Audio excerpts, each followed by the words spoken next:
national du Moudjahid de Skikda. L'émission d'aujourd'hui sera consacrée à une figure majeure de la guerre de libération nationale, Zeroud Youssef, le chef de la wilaya 2 historique, tombé au champ d'honneur près de Sidi Mzrich le 23 septembre 1956. Architecte des offensives du nord constantinois du 20 août et 21 août 1955, Zeroud Youssef s'impose comme chef charismatique de la zone 2 juste après la mort de Didouche Mourad en janvier 1955.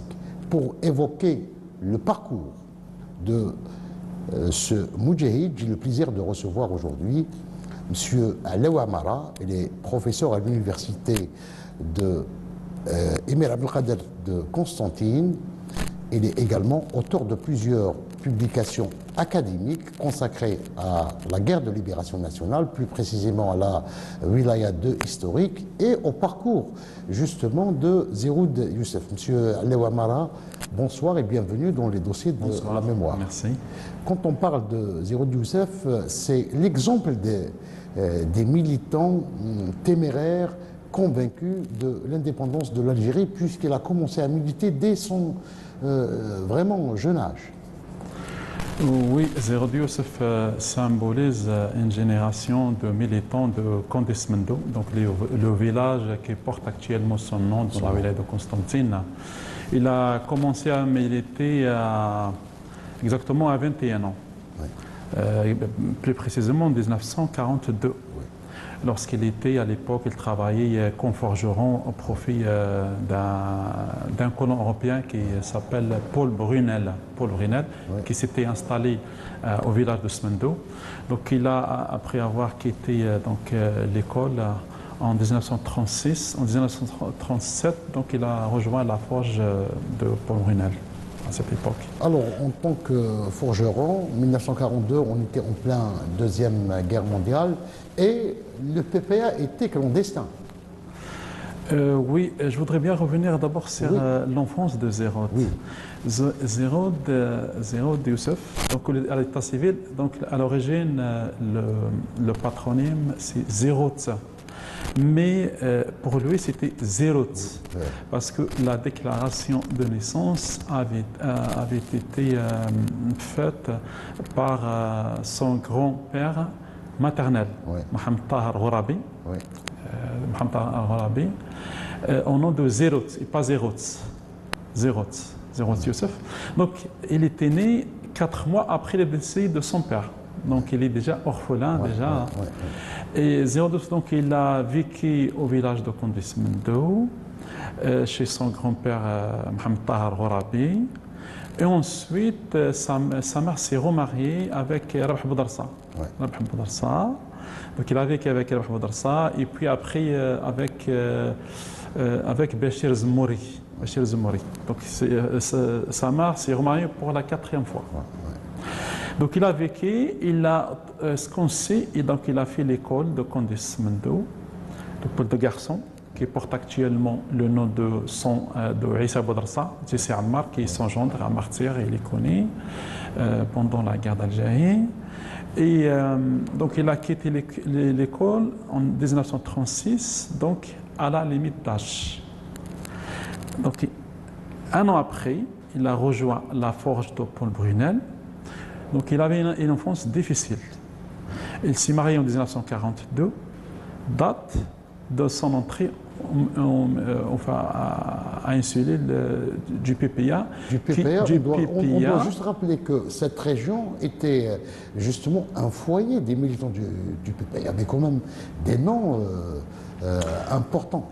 Oui, cette région. Parce que le PPA de la région du Constantinois, généralement, a été mis en place par un grand militant, c'est Abdallah Filali.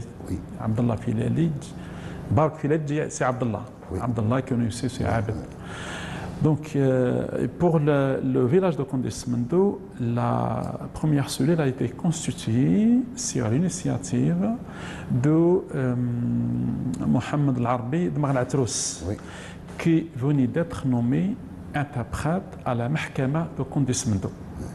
Donc il a constitué cette cellule avec le premier avant 010, c'était des gens du village, c'était Si'allal. Si'allal, c'est Tayyib Ta'albi. Tayyib Ta'albi de Si'allal. Ensuite, la cellule s'est élargie avec Zerod Youssef et puis Bachir Mehoubi, ici Belmehoub. Ensuite, Ahmed Mouatsi, Ammar Boudarsa, Allawa Boudarsa, donc les premiers militants donc de Condesmendo. Et cette cellule se réunissait dans l'écurie de Belmehoub. Parce que c'est l'écurie de Belmehoub, Kouri qu'on appelle à l'époque, c'est un lieu qui servait de réunion donc, du PPA et ensuite, à l'époque des Douchmarad, pour les préparatifs du 1er novembre. Donc c'est à peu près à 200 mètres du siège de la mairie de Condesmendo. De Condesmendo, oui. Et Zerod, donc il a fait partie de cette cellule. En 1944, il se trouvait justement après 1944, Si'allal a été placé en détention à Sédérich, et Zerod Youssef s'est retrouvé il a pris les commandes donc, de la structure du PPA, il a mis en place la structure rurale, c'est-à-dire l'organisation des douars, parce que la commune avait 4 douars à côté du centre de colonisation. Donc il a mis en place les cellules, donc c'est lui qui a mis en place les structures du PPA. Donc ça c'était en 1944. En 1945, Zerod Youssef, c'est lui qui a organisé la manifestation du 8 mai 1945. 8 mai 1945. Et on a plusieurs témoignages justement sur cet événement parce qu'il y a un témoignage important de Boularas Jarbour qui était le dernier responsable de la Qasma PPA-MTLD de Condesmendo.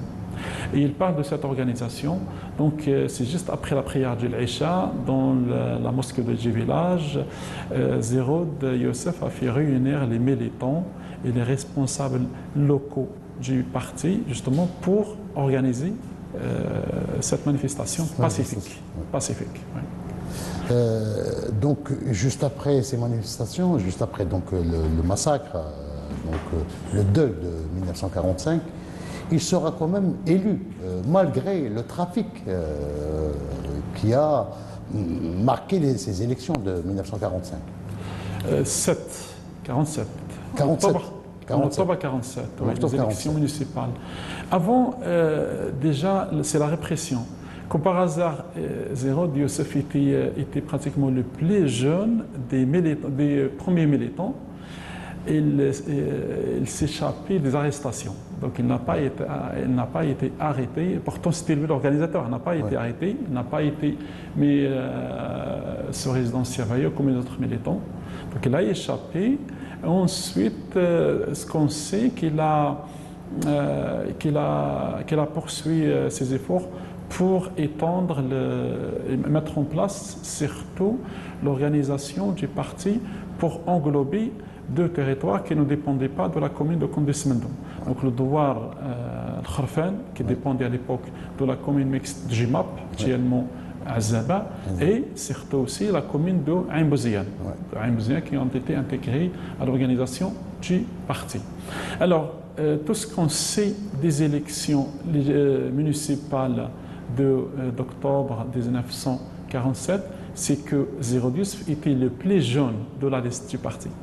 Le plus grand, le plus âgé, c'était Bachir Mehoubi, qui est déjà né en 1845. Le plus jeune, c'était Zerod Youssef, 1921. Et à la suite de ces élections, il a été élu déjà comme maire adjoint. Maire adjoint parce que c'était lui qui savait lire et écrire en français. Parce qu'il a fait l'école française, contrairement des autres militants qui étaient avec lui dans cette liste, qui avait à sa tête Ammar Boudarsa, Issa Boudarsa, Ammar qui c'est son gendre. Parce qu'Ammar Boudarsa, il a épousé Zabida, la demi-sœur de Zerod Youssef. Donc, Après cette période, ce qu'on sait, qu'il a été chargé de mettre en place la structure du parti. Pardon, l'organisation paramilitaire. Oui. C'est l'OS, organisation spéciale. Donc il a été choisi pour constituer cette organisation. On sait qui se composait à l'époque d'une trentaine de militants. Donc pratiquement de 47 à 1950. À 1950.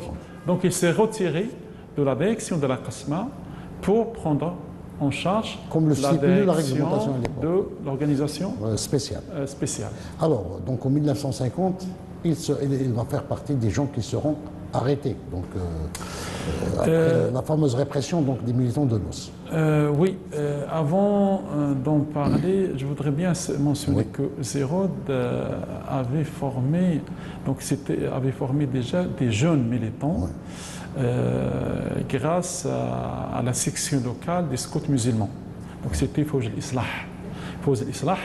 Et parmi les militants, c'est-à-dire qui forment le noyau dur de Zérod à l'époque, il y a Boulal Jarbour qui dirigeait le parti à partir de 1947 et surtout aussi son futur adjoint pour la préparation du 1er novembre, c'est Mohamed Saleh Mehoubi, Jib El-Mehoub.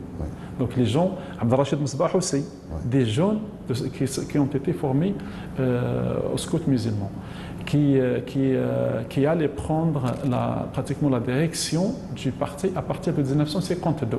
À partir de 1952, ces jeunes prennent en main la direction du parti à Condesmendo. Donc, qu'est-ce qui se passait Après la fameuse répression de 1950 qui a touché tous les LOS. Oui, l'os, avant, déjà l'os, il y avait déjà, après la découverte de l'os, Zérod, son nom a été cité à Annaba.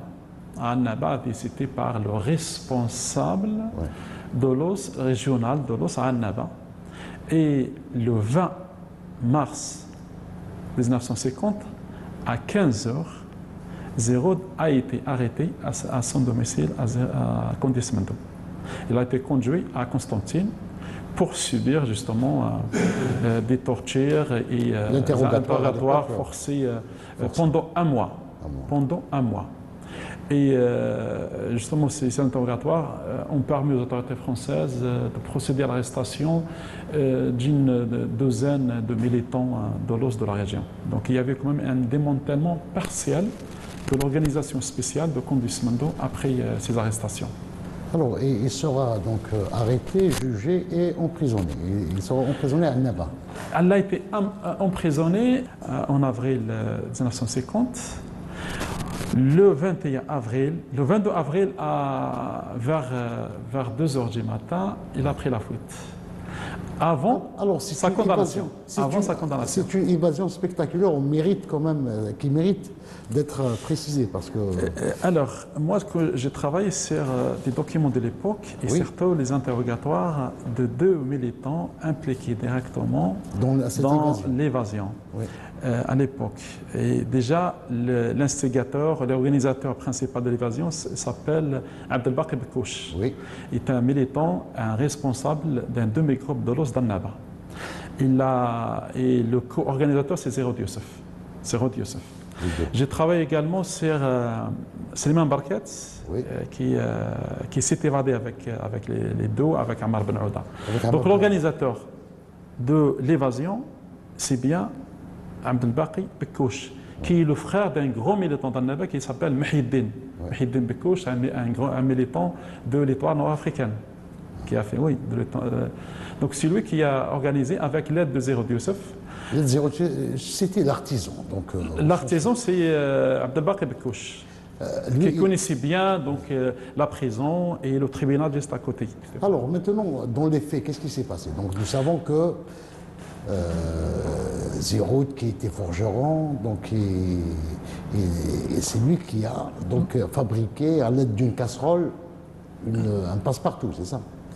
Moi, ce que je sais dans le document, il n'y avait pas une casserole, c'est juste une barre de fer qui a été trouvée dans dans une citerne Oui. située dans les toilettes de la prison. Ils ont trouvé une barre de fer et à travers ce barre, ils ont fabriqué. Donc, Il a façonné un passe-partout. Oui, Zéro elle avait l'expérience comme forgeron, donc ils ont fabriqué avec Abdelbaki Bekouch Le passe-partout. voilà, le passe-partout Alors, pour pouvoir ouvrir la porte. Oui. Maintenant, ils vont donc le passe-partout, c'est pas les portes de la prison qui va, mais c'est-à-dire quand ils ouvrent les portes de la cellule, ils vont se retrouver donc sur le toit. Sur le toit. Donc, Oui. avant 3 jours avant leur évasion, ils ont préparé l'opération. Donc, Oui. ils ont pu ouvrir une brèche Au niveau du toit. oui, là, pour pouvoir accéder Au toit, après au tribunal. Donc, au voilà. tribunal. Voilà, c'est ça. C'est ça ce qui se passe Alors, exactement. au tribunal, donc, il paraît qu'ils ont, le hasard a fait qu'ils se retrouvent dans le bureau où il y avait les dossiers, donc un certain nombre de dossiers des militants de l'OS qu'ils ont brûlés, paraît-il. Je ne sais pas ce que c'est ça. Moi, d'après les documents que j'avais entre les mains, cette information n'y figure pas, nulle part. Ouais. Donc ça a été inventé après. Même, comment il s'appelle, Sylvain Braquette n'en parle pas, parce qu'il a son témoignage. Donc, parce que les 2 personnes qui ont quitté la prison, c'est Abdelbaki Bekouch et Zéro Youssef. Et après, ils ont demandé aux autres, voilà, on va sortir, si vous voulez nous suivre, allez-y. Donc, ils ont été suivis par Ammar Ben Ouda et Slimane Barkat. Oui. Et donc, il y a des détails, c'est-à-dire comment après, ils ont gagné le massif d'Idor, et ensuite, en arrivant sur le territoire de la commune de Jemab, à Zaba, c'est là que Zéro a commencé à guider le groupe, parce qu'il connaissait la région. Zéro, parce que 1953, en 1950, pardon, Zéro, il avait de la famille dans cette région. Ouais. Donc il connaissait bien l'endroit. Donc il servait de guide. Ils se sont rangés au Douar Oulad Hbaba et ensuite le groupe a rejoint une mechta qui s'appelle Mechta Charchar au Douar Swadaq, là où il y a Ammar Boudarsa, le grand militant du PPI MTLD Ammar Boudarsa, qui est le gendre de Zéro Youssef. Donc Zéro Youssef retrouve sa sœur, sa demi-sœur, oui. Donc Zabida Boudarsa. Donc à partir de là, il va aux Aurès tout de suite ou bien est-ce qu'il... À peu près 3 mois. 3 mois après. 3 mois et le parti a décidé de le transférer aux Aurès. Ils ont dépêché sur place Msoud Belhagoun, un militant des Aurès, donc, qui venait en voiture. Donc il a pris le groupe en se déguisant, en portant la mlaya justement, pour pouvoir aller aux Aurès. Alors, donc là, on est à peu près, c'est à la fin de 1951. 51. Ouais. Donc 51 jusqu'à 54, il va rester dans les Aurès. Et à peu près 8 mois passés aux Aurès. Oui. Et Zérod, donc là, Zérod, depuis, il est connu sous le nom Sihmed. C'est le nom de son grand-père, Saïd Ben Ahmed. Donc il a... Donc lui, c'est Ben Ouda, là-bas il devenait Ammar. Oui. Ammar Ben Ouda. Mahmoud, c'est Ben Tabbal, qui... et les autres militants aussi. Donc là-bas, il a choisi comme pseudo, c'est Ahmed. Et c'est installé exactement dans à Khanguet Boussetta. Oui. Khanguet Boussetta. C'est là qu'elle a passé les mois en intégrant la structure locale du parti. Donc Zérod, il est venu à Constantine, il a passé 1 mois au centre-ville, dans un hôtel tenu par un Algérien au centre-ville de Constantine, avec Ben Ouda. Et après ce mois, le parti a décidé de changer de lieu de résidence. Et Zérod et Ammar Ben Ouda ont été envoyés à la Qasma Domila. Et la Qasma Domila, il y a une petite mechta qui s'appelle Ain Gamra. Ain Gamra, c'est une petite mechta habitée par la famille Bousmina. Et parmi la famille Bousmina, il y a Taïb Bousmina qui était un militant aussi de l'OS. Donc celui qui a hébergé Ammar Ben Ouda et Zérod Youssef pendant à peu près 6 mois. Et Zérod Youssef, désormais, il est connu sous le nom de Ahmed Najjar. Il devait menuisier à Grerem. Oui. avec un autre forgeron, c'est Ammar Goga.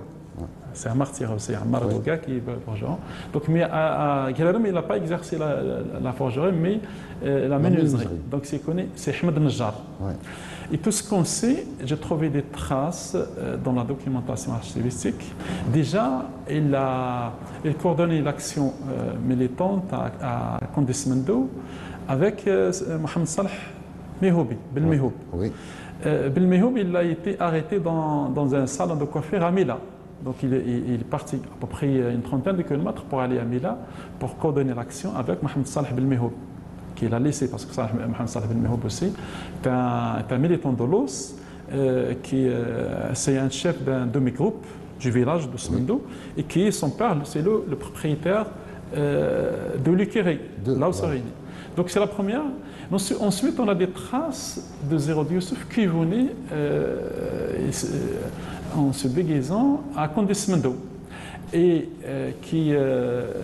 la personne qui préparait son voyage, c'est Ammar Goga. Ammar Goga, donc, qui venait à Condesmendo pour se mettre d'accord avec le responsable de la Qasma, Boularaj Jarboua, et le membre de la Qasma, du bureau donc de la Qasma, Mohamed Salah Belmehoubi, qui est chargé de l'information et de la propagande. Donc, il passait ses nuits dans l'Ikeri, en organisant l'action justement du parti.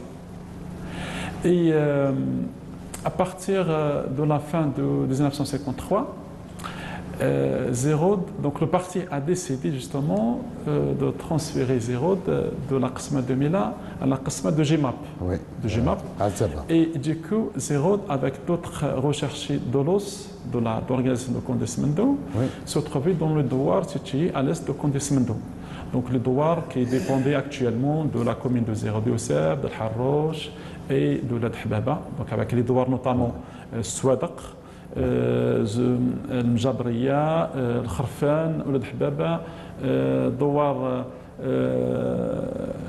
comment s'appelle j'ai oublié son nom. Donc c'est là-bas que Zerod s'est retrouvé en début de 1954, avant de la venue de Mohamed Machati et puis de Mohamed Boudiaf, pour demander aux militants d'être neutres en vue de préparer l'action directe. Alors, quelle était sa position en 1954 par rapport à la situation du parti?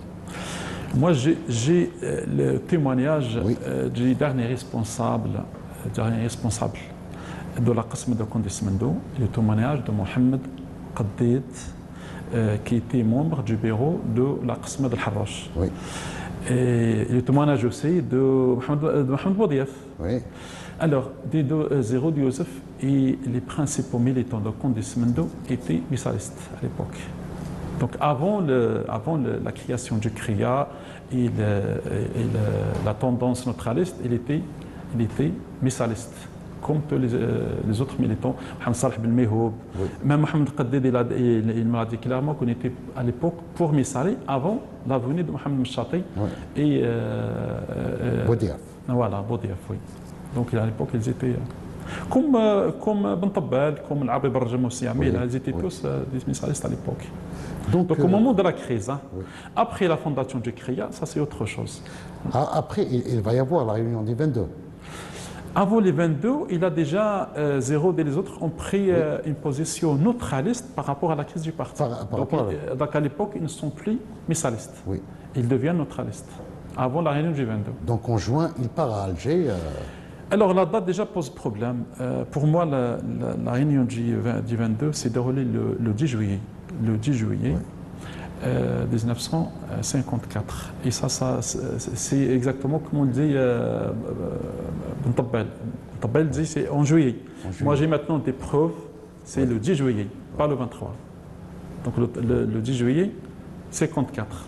Donc il est parti à Alger. Parce qu'il est venu, il a été, après la venue de Douche Mourad, il est venu donc, sur le pseudo de Abdelkader. Il a trouvé aussi avec Zéroud Ammar Ben Ouda qui est revenu de la Kabylie. Parce qu'Ammar était en Kabylie avec Omran, donc il est venu. Et donc il est parti. Et donc ils ont demandé aussi Ben Tabbal, qui était aussi pas loin de la région, il était à Tarfana, chez la famille Bouchama. J'ai une famille aussi, une grande famille de militants de la région. Donc ils sont partis, ils ont pris le train à Al-Khroub, près de Constantine, pour aller à Alger, pour la réunion du 22.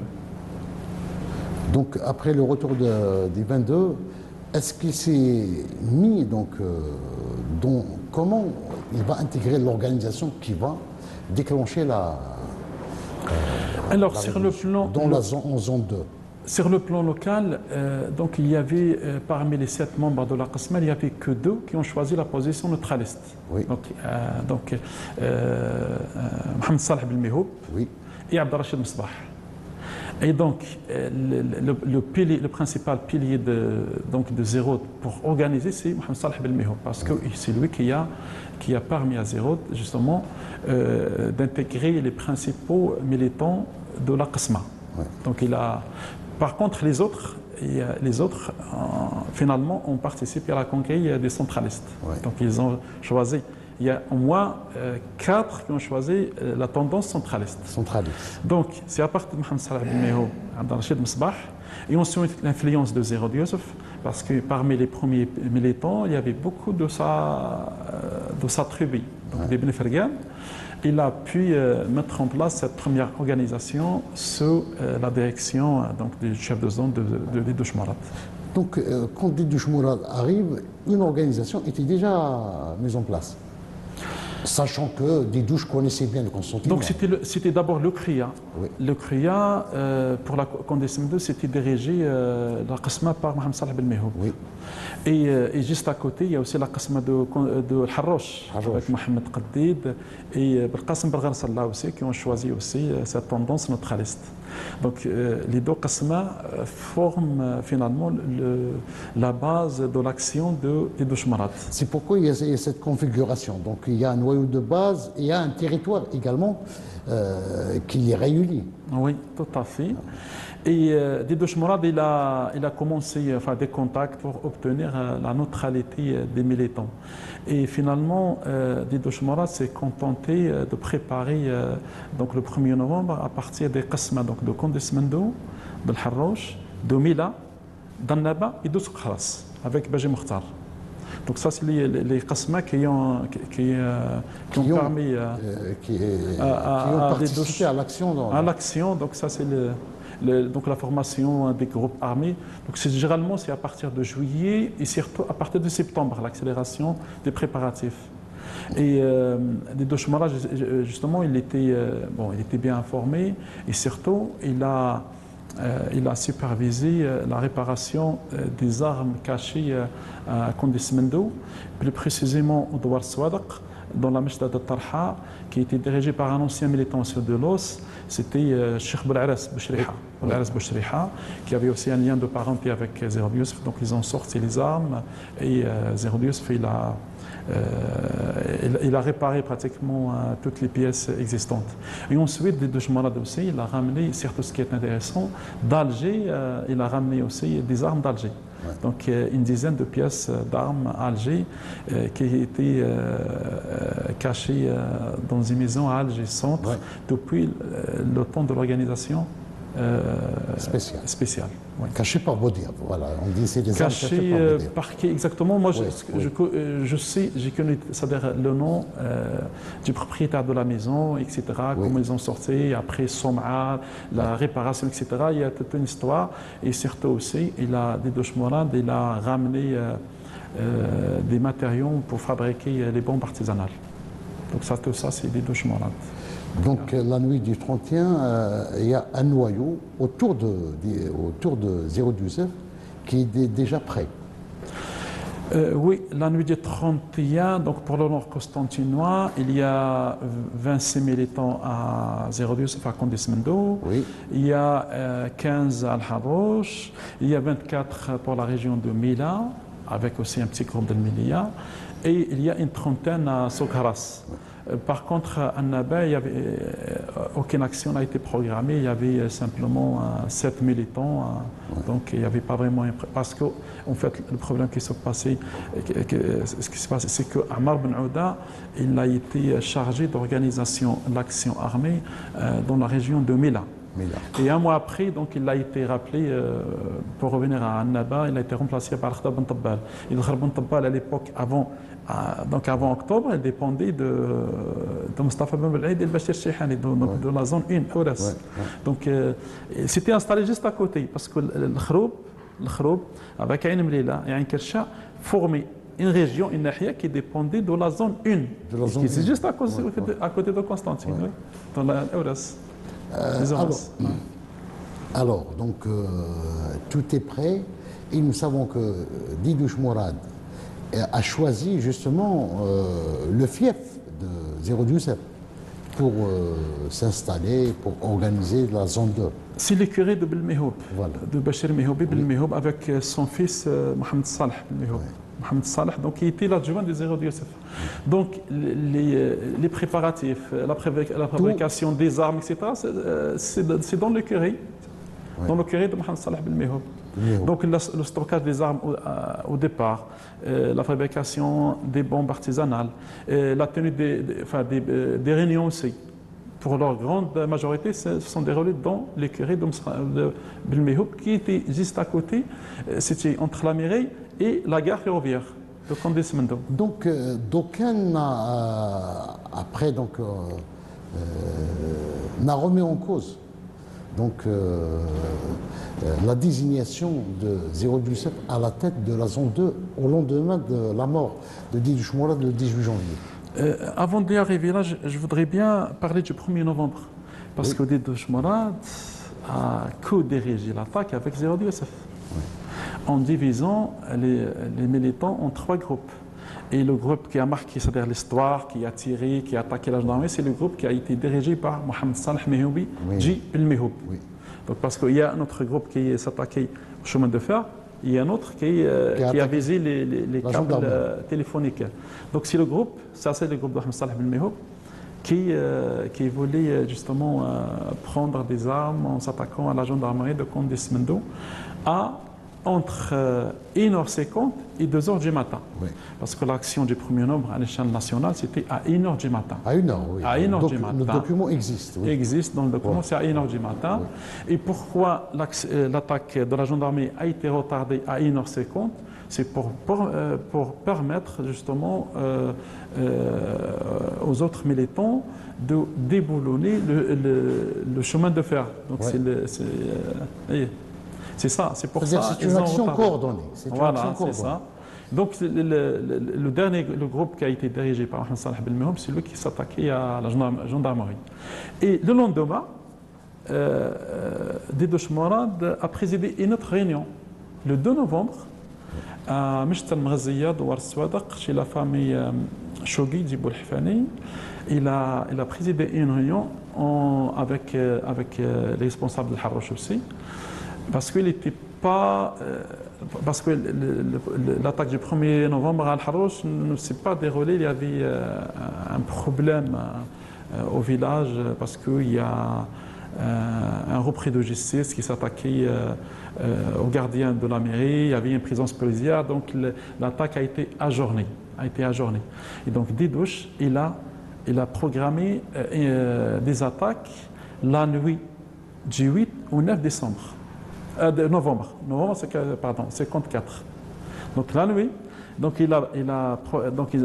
des attaques ont été programmées pour le pont du chemin de fer de Condé-Semendo, l'attaque de Harrouch, donc l'attaque au Harrouch aussi, il a été menée, et surtout l'attaque aussi d'un pont près de la gare de Taya, qui a été commandé par Didouche Mourad. Et à l'époque-là, Zéro, il a participé avec Mohamed Saleh Belmehoub et Abbas Bouchriha à l'action qui a permis de sauter le pont du chemin de fer situé entre la commune de Bizou, Didouche Mourad actuellement, et Condé-Semendo. Donc ça, c'est les principales actions avant justement le 18 janvier 50. 18 janvier, c'est la bataille de Oued Boukarkar. C'est l'accrochage de Meshtagrawa. Plus précisément, c'est l'accrochage de Meshtagrawa. Parce que Oued Boukarkar, c'est une rivière qui est. Donc c'est Meshtagrawa, Douar Swadaq, le 18 janvier 55. 55. On connaît les circonstances, comment le groupe a été dénoncé par le Waqaf de la Meshta, qui surveillait depuis des années les militants nationalistes. Et cette information a permis à la gendarmerie coloniale justement de mener cette action contre 18 Moujahid. Donc, et après, il devient d'une manière. Zérod Youssef, non, n'a pas été nommé.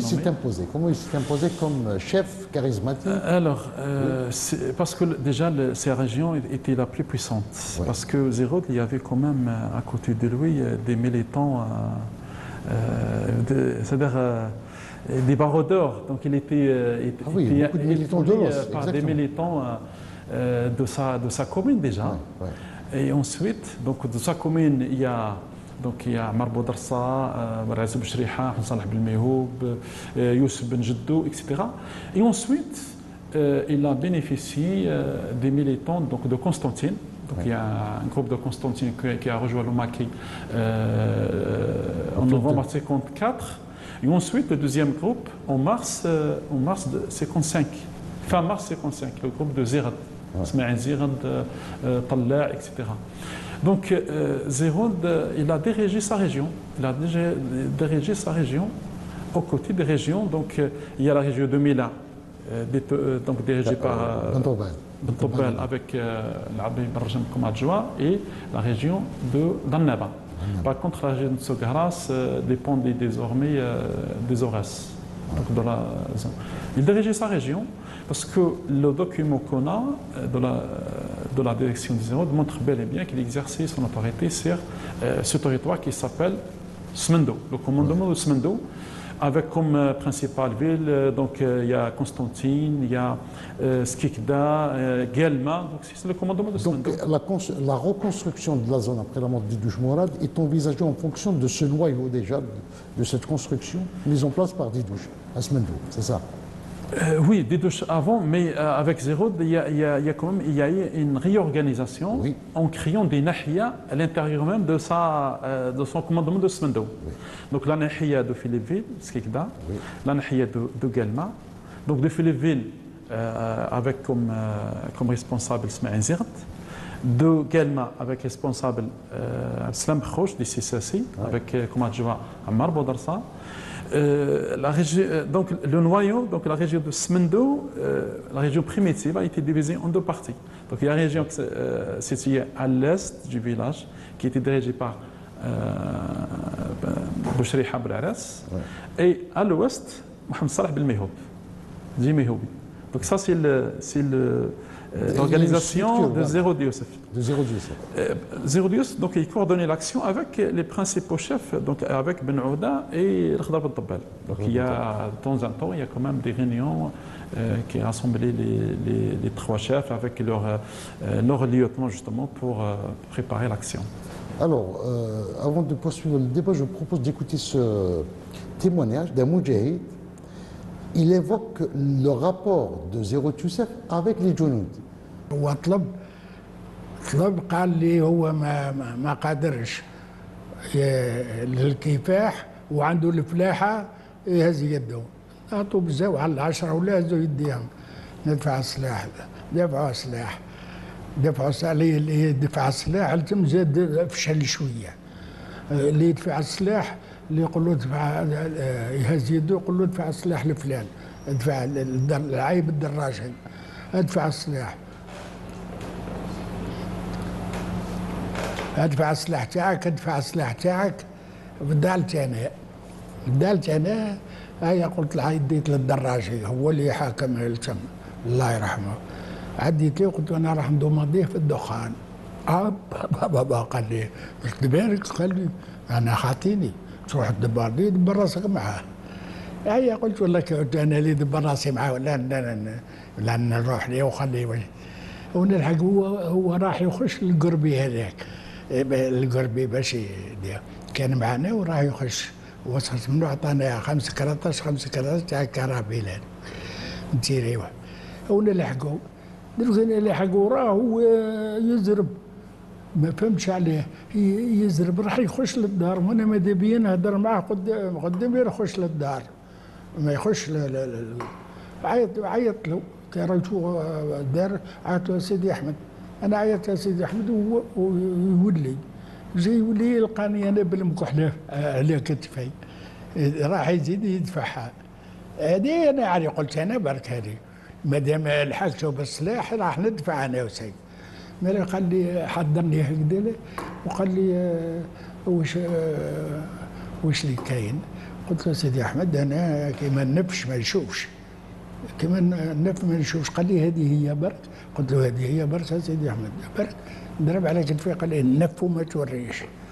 خلاص الناس الكل على بالها، المسؤولين الكل على بالها كي يحكموني ينحيوني معاهم بصح باش يبينيوني ولا حاجه ما تنبت. هذه هي الاخرى.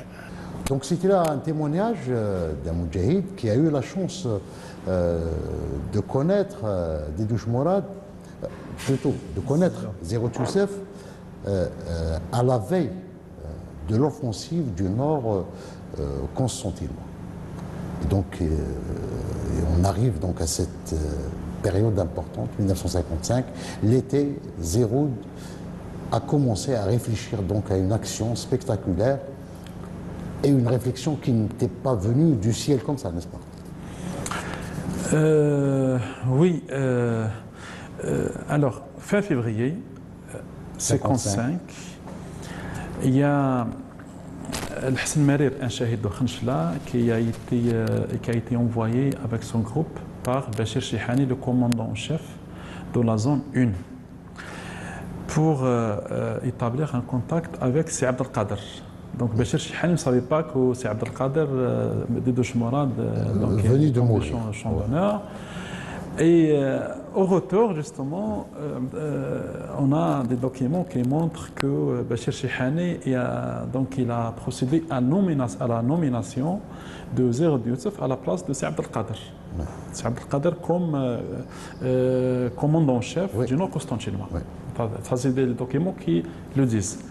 Ensuite, il y avait comme des échanges et on connaît très bien la délégation du Nord constantinois qui s'est rendue à plusieurs reprises au PC de Bachir Chihani à Ain Gil'a. Et cette délégation a été commandée par Tahar Salahi, dit Tahar Qsantini, et avec Hussein Bouchama, Mohamed Arbi Hamoudi Dibou Boughal et l'Aïd al-Ghribi. Donc cette délégation s'est rendue au moins 4 fois au PC de Bachir Chihani. Oui. Et alors, pour arriver à l'offensive du 20 août, Bachir Chihani, donc après l'embuscade tendue contre l'administrateur de la commune mixte de Gentis, donc dans la wilaya actuellement de Tébessa, qui s'appelle Maurice Dupé. Donc la musette a été ramenée à Bachir Chihani et il découvre un plan pour mater donc, la révolution. Donc sur le plan politique, c'était pour entrer en contact avec cette classe politique dite modérée pour essayer justement d'isoler l'AILM. Et sur le plan populaire, ce qui est c'est de priver l'AILM du soutien populaire en mettant en place ce qu'ils appellent dans la littérature coloniale le plan de pacification, donc qui a été mis en place par le général Parlange avec l'aide de Germaine Tillon, qui a été à l'époque conseillère au cabinet de Jacques Sostel. Donc c'est là les fameuses sections administratives spécialisées. Bachir Chihani, il a mis 3 jours pour élaborer une contre-attaque. Une contre-attaque, justement ce plan. Donc là, on voit une copie à Zerhout Youssef. Zerhout Youssef. Et justement, l'essentiel, c'est de sensibiliser la population. Comment la population paysanne voilà, puissent participer, s'impliquer directement. Alors, tout ce qu'on sait dans la zone 1, les Horaces, Namcha, elle a organisé des rassemblements populaires pour expliquer à la population les objectifs du 1er novembre. Alors, pour Zérout, donc là nous sommes pratiquement fin juin, Zérout et ses lieutenants ont pensé autrement en organisant justement l'offensive à Médé. Donc le choix en plein jour à Médé, avec justement la participation des paysans, avec des armes légères, des armes blanches, etc., encadrées par les éléments de l'ALN. Donc ça, c'est l'idée justement de montrer aux Français que derrière l'ALN, il y a la population. Donc ça sera donc un soulèvement spectaculaire et qui va donc redonner confiance à tous les Djinns, non seulement au niveau de la zone 2, mais pratiquement dans toutes les zones. Oui, tout à fait. À partir de cette période, donc surtout après la répression sanglante contre les Machtel, les foyers de la Révolution, on assiste au renforcement des rangs de l'ALN par des genoutes, déjà des genoutes. Donc on passe à peu près à cette période, il y a à peu près 200 jeunes à la... Ouais. 200 seulement à l'échelle du Nord-Constantinois. Donc on passe rapidement justement, donc il y a des rangs qui se renforcent et surtout cette organisation des devoirs, cette organisation administrative, généralement connue sous le nom de NIDAM. NIDAM, oui. Dans la littérature coloniale, c'est l'OPA, Organisation politico-administrative. Oui. Donc il y a cette organisation qui a permis justement à la Révolution, à l'ALN justement de s'imposer progressivement et de constituer en quelque sorte une forme administrative pour remplacer les structures coloniales. Depuis la déclaration par exemple de naissance, de décès, se fait au niveau de cette organisation. Donc avec le chargé de l'état civil. Et également aussi pour la justice. D'ailleurs, parce que le congrès de la Sommam, certaines décisions, ils ont pris en considération le schéma de Zérotus, dont la structuration de l'ALN et les rapports de l'ALN avec les populations. Surtout cette organisation civile, ça a été reprise telle qu'elle. Oui. Tout à fait. C'est juste l'élection.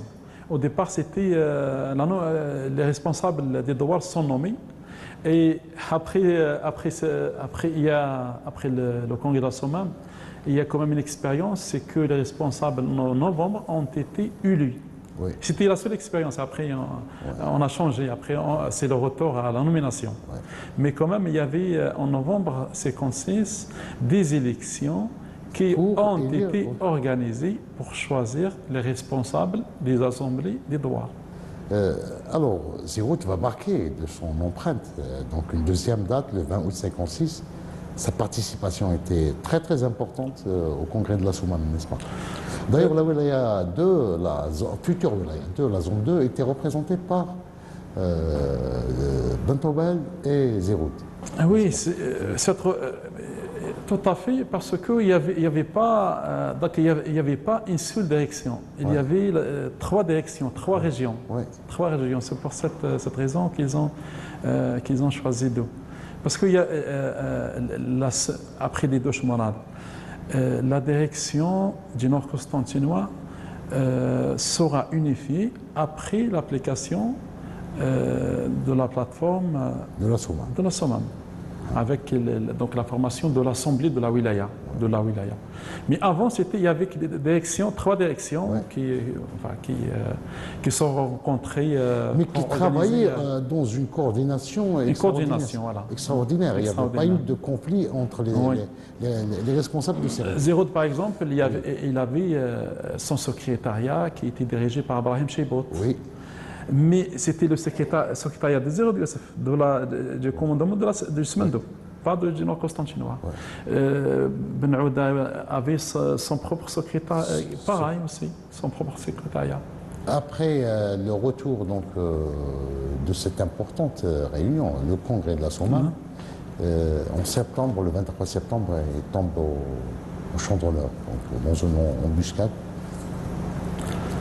Donc Zéro est revenu avec chargé de mission, avec un ordre de mission pour aller régler le problème justement de la wilaya 1 maintenant, la wilaya 1. Donc, et après on sait qu'est-ce qui se passe. Et après donc le 23, donc il est tombé au champ d'honneur.